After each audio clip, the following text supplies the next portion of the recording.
President, I congratulate you on assuming the presidency of the Council in the very first month of Vietnam's current term as member. Thank you for convening this debate at the start of the year in which we observe the 75th anniversary of the UN Charter. Mr. President, the values of the Charter have served us well. The purposes and principles of the Charter have become the foundation of international law. They have played their part in the journey of many member states towards peace, security, and international cooperation.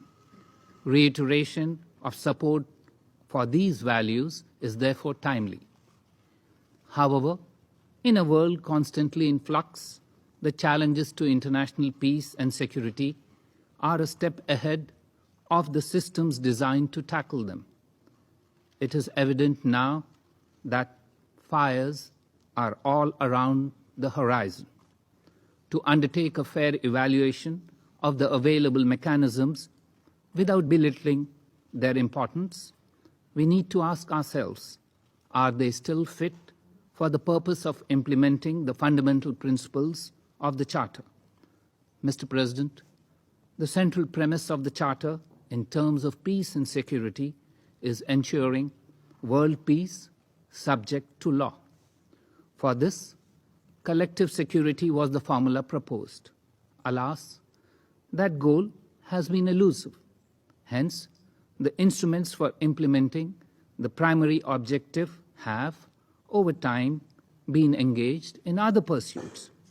As the quest for international cooperation in matters of peace and security has grown, improvisations have come to the fore. Many have been listed before. Mr. President, the genius of the Charter was to recognize that instead of constraining the abilities of sovereign states, Charter institutions magnified them. Hence, there is a case to be made for innovations to enlarge the vision of global rule of law. It is possible that just as generals often refight the last war, the drafters of the Charter responded to the factors and forces that led to World War II without anticipating that what we are now faced with. Notwithstanding all its imperfections, the United Nations Charter is still the main incarnation of the global spirit. Constancy to its principles promotes common good. Moving away from a formal system which is well understood to one which is based on untested interpretation may have unexpected consequences. Justice dispensed on the fly may come to be resented.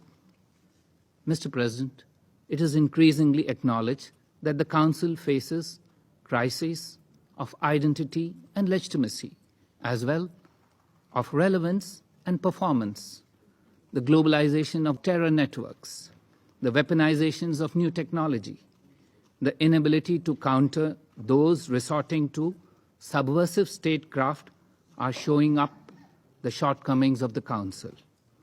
One delegation that epitomizes the dark arts has, yet again, displayed its wares by peddling falsehoods earlier today.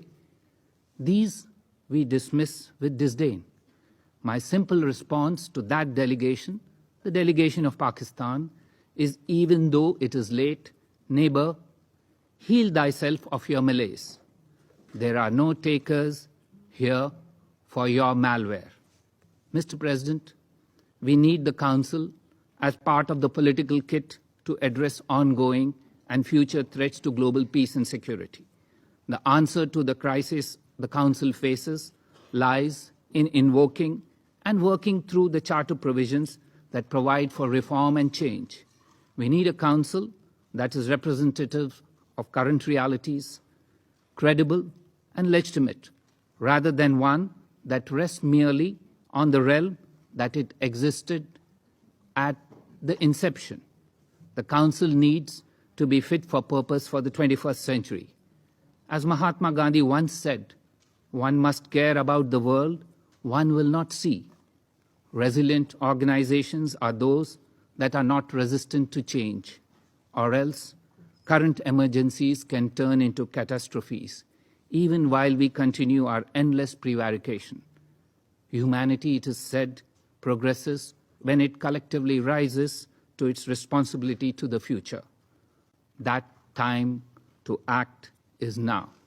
I thank you, Mr. President.